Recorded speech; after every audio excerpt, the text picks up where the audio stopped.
রাজ্যের ছাত্রছাত্রীদের ভবিষ্যৎ অন্ধকারের দিকে ঠেলে দেওয়ার এক প্রচেষ্টা চালিয়ে যাচ্ছে বর্তমান সরকার। 160টি স্কুল বন্ধ করতে চলেছে রাজ্য সরকার। সেই বিষয় জানতে এবং কেন বন্ধ করার সিদ্ধান্ত নিয়েছে সেই বিষয়ে ত্রিপুরা প্রদেশ যুব কংগ্রেস ও NSUI যৌথভাবে শিক্ষা দপ্তরে ডেপুটেশন প্রদান করা হয়। রাজ্য সরকারের 160টি স্কুল হিলি এরিয়াতে বন্ধ করে দেওয়ার যে চেষ্টা চালাচ্ছে রাজ্য সরকার, তার বিরুদ্ধে গর্জে ওঠে NSUI এবং ত্রিপুরা যুব কংগ্রেস। যদি ছেলে মেয়েদেরকে একই স্কুলে মার্চ করে দেওয়া হয়, তাহলে ওরা বড় স্কুলে আসার জন্য সঠিক রাস্তাঘাট, অভাব, পরিকাঠামোগত সমস্যা, এই সমস্ত কিছু বিষয়ের উপর আলোকপাত করে বুধবার ডাইরেক্টর অফিসে NSUI এবং ত্রিপুরা প্রদেশ কমিটির পক্ষ থেকে স্কুলে সংযুক্তিকরণ যাতে বন্ধ করে দেওয়া হয় সেই বিষয়ে দাবি জানায় তারা। ভবিষ্যতে যদি এর উপর কঠিন ব্যবস্থা না নেয়, তাহলে NSUI এবং ত্রিপুরা যুব কংগ্রেসের পক্ষ থেকে ভবিষ্যতে বৃহত্তর আন্দোলনে নামবে।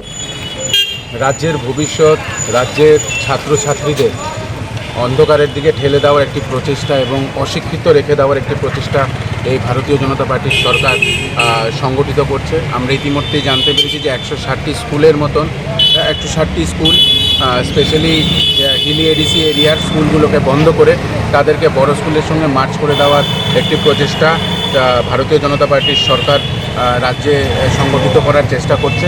আমরা ত্রিপুরা প্রদেশ যুব কংগ্রেস এবং NSUI তরফ থেকে এই মার্জিংকে ধিক্কার জানাই।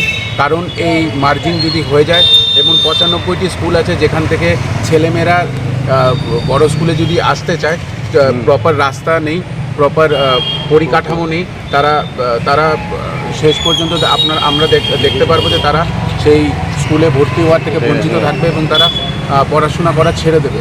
তো আমরা ধিক্কার জানাচ্ছি এবং আমরা আজকেই ডাইরেক্টরের কাছে এই আবেদন নিয়ে এসেছি NSUI এবং ত্রিপুরা প্রদেশ যুব কংগ্রেসের তরফ থেকে যে এই মার্চ যাতে অতি সত্বর বন্ধ করে দেওয়া হয় এবং যদি তারা সঠিক সিদ্ধান্ত নিয়ে এই মার্জিংকে বন্ধ না করে আমরা বৃহত্তর আন্দোলনে নামব।